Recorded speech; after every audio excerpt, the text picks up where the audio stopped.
हमारे छोटे छोटे स्टेप्स ही हमें बड़ी ऊंचाइयों तक लेके जाएंगे।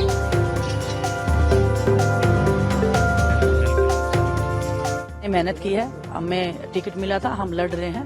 बाकी जो भी आगे की जो चीजें होंगी 5 तारीख के बाद में वो सबके सामने होंगी।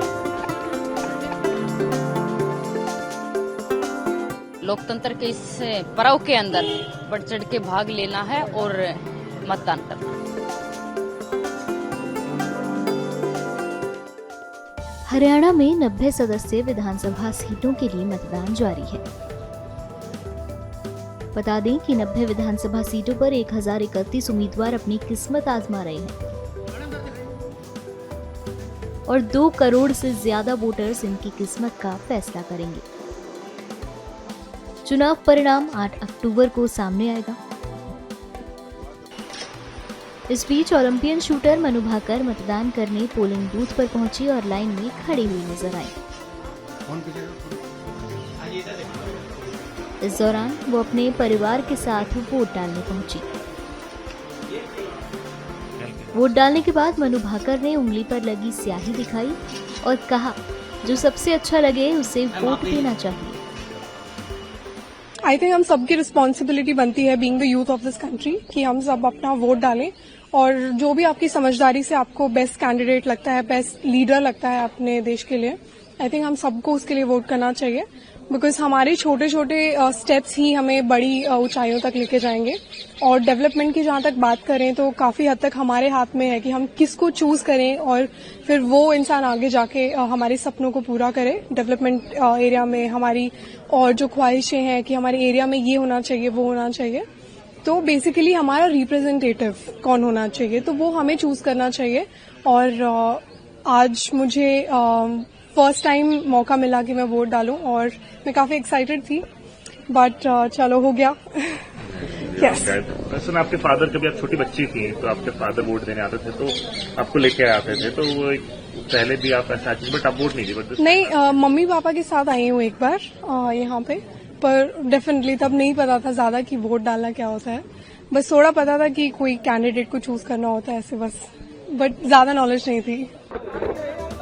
वहीं जुलाना विधानसभा क्षेत्र से कांग्रेस उम्मीदवार विनेश फोगाट भी हरियाणा चुनाव के लिए अपना वोट डालने चरखी दादरी के एक मतदान केंद्र पर पहुंची। उन्होंने कहा, ये हरियाणा के लिए एक बहुत बड़ा त्योहार है और राज्य के लोगों के लिए बहुत बड़ा दिन है।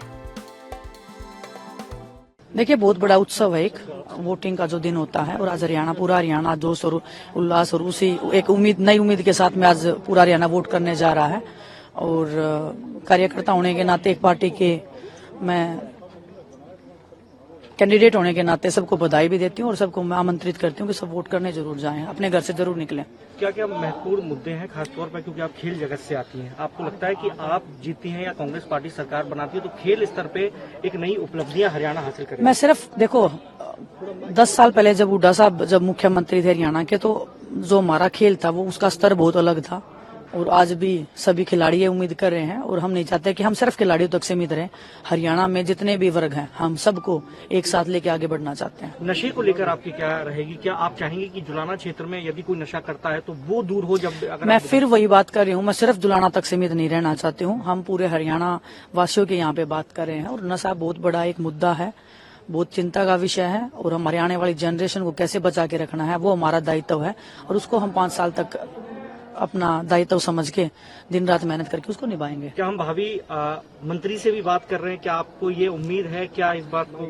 नहीं, ये मेरे हाथ में नहीं है कोई भी चीज। मेरे हाथ में इतना है, मैंने मेहनत की है, हमें टिकट मिला था, हम लड़ रहे हैं। बाकी जो भी आगे की जो चीजें होंगी 5 तारीख के बाद में वो सबके सामने होंगी। वो मेरा फैसला नहीं होता, वो आलाकमान का होता है। चाहे कोई मंत्री है, मुख्यमंत्री है, प्रधानमंत्री, वो पार्टी डिसाइड करती है। भाजपा नेता और पूर्व पहलवान बबीता फोगाट भी वोट डालने पहुंची।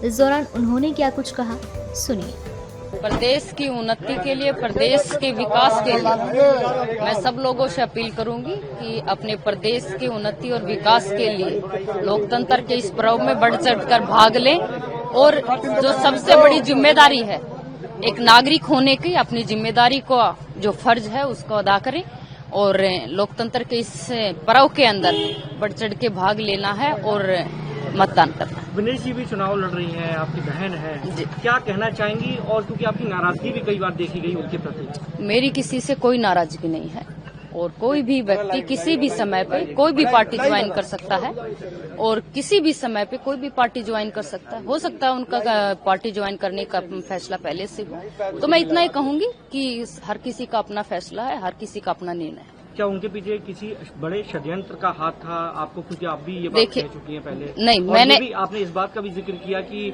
आपके फादर ने क्योंकि उनके ऊपर इतनी मेहनत की, वो आप बचपन से पाला, लेकिन एक जो पहचान देनी होती है जब साथ में खड़े होने की बात होती है तो वो साथ में नजर ना ही उन्होंने जिक्र किया, ना ही वो खड़े नजर आए। कौन से षड्यंत्र की बात कर रहे हैं आप? मैं ये पूछना चाहती हूँ। आप ये कहते रहे हैं कि विनेश जी जो है उनको बहलाया गया, राजनीति में लाया गया। आपको लगता है कि इस तरीके की बात हुई? ये तो विनेश खुद कह रही है कि मेरा प्लान 2032 तक खेलने का था। तो आप देख रहे हैं जो जिस खिलाड़ी का 2032 तक खेलने का प्लान है और वो खिलाड़ी बीच में कोई भी उनको राजनीति में लेके जा रहा है, तो वो तो साफ तौर से दिख रहा है। मुझे कहने की जरूरत क्या है जब वो खुद ही कह रही है 2032 तक।